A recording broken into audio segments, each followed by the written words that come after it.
ನಮಸ್ಕಾರ. ಅವರೆಕಾಳಿನ ಹುಳಿನ ಬೇರೆ ಬೇರೆ ರೀತಿ ಮಾಡಬಹುದು. ಬರೀ ಅವರೆಕಾಳು ಹುಳಿ ಮಾಡಬಹುದು, ತರಕಾರಿಗಳ ಜೊತೆ ಅವರೆಕಾಳು ಹುಳಿ ಮಾಡಬಹುದು. ನಾನಿವತ್ತು ಸೊಪ್ಪಿನ ಜೊತೆ ಮಾಡ್ತಾಯಿದ್ದೀನಿ. ಅದು ಪಾಲಕ್ ಸೊಪ್ಪು ಮತ್ತು ಅವರೆಕಾಳು ಹಾಕಿ ಹುಳಿ ಮಾಡ್ತಾಯಿದ್ದೀನಿ. ನೀವು ಸೊಪ್ಪಿನ ಜೊತೆ ಅವರೆಕಾಳು ಹಾಕಿ ಹುಳಿ ಮಾಡ್ತೀರಾ ಅಂತ ನನಗೆ ಕಮೆಂಟ್ ಮಾಡಿ ಹೇಳಿ. ನಾನಿಲ್ಲಿ ತೊಗರಿಬೇಳೆನ 2 ಸಲ ತೊಳೆದು ಇಟ್ಕೊಂಡಿದ್ದೀನಿ. ಬೇಯಕ್ಕೆ ಬೇಕಾದಷ್ಟು ನೀರು ಹಾಕ್ತಾಯಿದ್ದೀನಿ.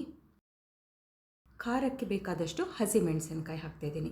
ನಾನಿಲ್ಲಿ ಹಸಿಮೆಣಸಿನ್ಕಾಯಿನ ಸೀಳ್ಬಿಟ್ಟು ಹಾಕಿದ್ದೀನಿ. ಮತ್ತು 1 ಟೊಮೆಟೊ ತೊಗೊಂಡಿದ್ದೀನಿ. ಹುಳಿ ಟೊಮೆಟೊ ತೊಗೊಂಡ್ರೆ ಚೆನ್ನಾಗಿರುತ್ತೆ.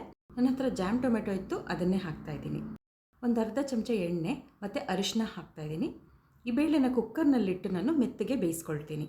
ಒಂದು 3ರಿಂದ 4 ಕೂಗು ಕೂಗಿಸಿದ್ರೆ ಸಾಕಾಗತ್ತೆ. ಮತ್ತು ನಾನು ನಿಂಬೆಹಣ್ಣು ಗಾತ್ರದ ಹುಣಸೆ ಹಣ್ಣನ್ನು ನೆನೆ ಹಾಕ್ತಾಯಿದ್ದೀನಿ. ಮತ್ತು ದೊಡ್ಡ ಕಟ್ಟು ಪಾಲಕ್ ಸೊಪ್ಪನ್ನು ತೊಗೊಂಡಿದ್ದೀನಿ. ಸೊಪ್ಪನ್ನು ಬಿಡಿಸಿ ತೊಳೆದು ನೋಡಿ ಇಟ್ಕೊಂಡಿದ್ದೀನಿ. ಈಗ ಈ ಸೊಪ್ಪನ್ನು ಸಣ್ಣದಾಗಿ ಹೆಚ್ಚಿಟ್ಕೊಳ್ತೀನಿ. ಮತ್ತು ನಾನೊಂದು 1/4 kg ಅವರೆಕಾಳು ತೊಗೊಂಡಿದ್ದೀನಿ. ಸೊಪ್ಪು ಮತ್ತು ಅವರೆಕಾಳು ಎರಡನ್ನೂ ನಾನು ಬೇಳೆ ಜೊತೆ ಬೇಯಿಸ್ತಾ ಇಲ್ಲ, ಬೇರೆಯಾಗಿ ಬೇಯಿಸ್ಕೊಳ್ತಾ ಇದ್ದೀನಿ. ಈಗ ಹುಳಿ ಮಾಡೋ ಪಾತ್ರೆಗೆ 1 ಚಮಚ ಎಣ್ಣೆ ಹಾಕ್ತಾಯಿದ್ದೀನಿ. ಎಣ್ಣೆ ಸ್ವಲ್ಪ ಬಿಸಿ ಆಗ್ತಿದ್ದ ಹಾಗೆ ಅವರೆಕಾಳು ಹಾಕ್ತಾಯಿದ್ದೀನಿ.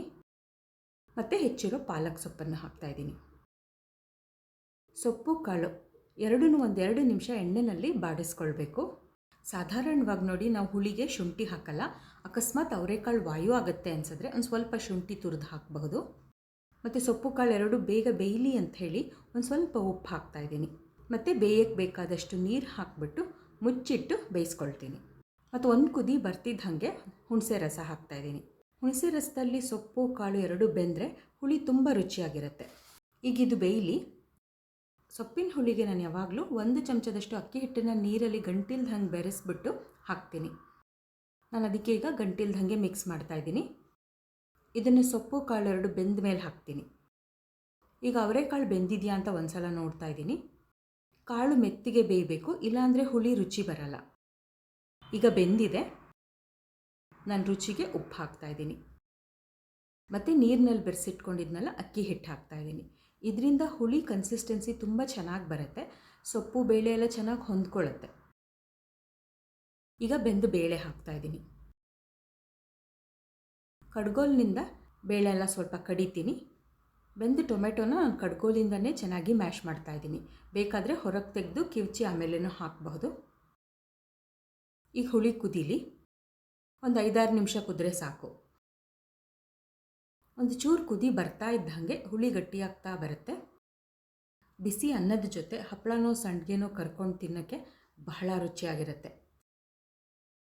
ಈಗ ಹುಳಿ ಕುದ್ದಾಗಿದೆ. ಎಣ್ಣೆ, ಸಾಸಿವೆ ಮತ್ತು ಇಂಗಿನ ಒಗ್ಗರಣೆನ ಹುಳಿಗೆ ಹಾಕ್ತಾಯಿದ್ದೀನಿ. ನಿಮಗೆ ಬೇಕಾದರೆ ಹುಳಿ ಕುದಿಯುವಾಗ ಒಂದು ಸ್ವಲ್ಪ ಹಸಿ ಕಾಯಿ ತುರಿನೂ ಹಾಕ್ಬೋದು. ನಾನಿವತ್ತು ಹಾಕಿಲ್ಲ.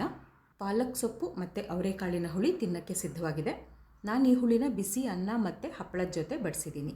ನಿಮಗೆ ಈ ಪಾಲಕ್ ಸೊಪ್ಪು ಮತ್ತು ಅವರೆಕಾಳಿನ ಹುಳಿ ಇಷ್ಟ ಆದರೆ ನೀವು ಒಂದು ಸಲ ಮಾಡಿ ನೋಡಿ ಹೇಗೆ ಬಂತು, ನಿಮ್ಮ ಮನೇಲಿ ಎಲ್ಲರಿಗೂ ಇಷ್ಟ ಆಯ್ತು ಅನ್ನೋದನ್ನು ನನಗೆ ಕಮೆಂಟ್ ಮಾಡಿ ಹೇಳಿ.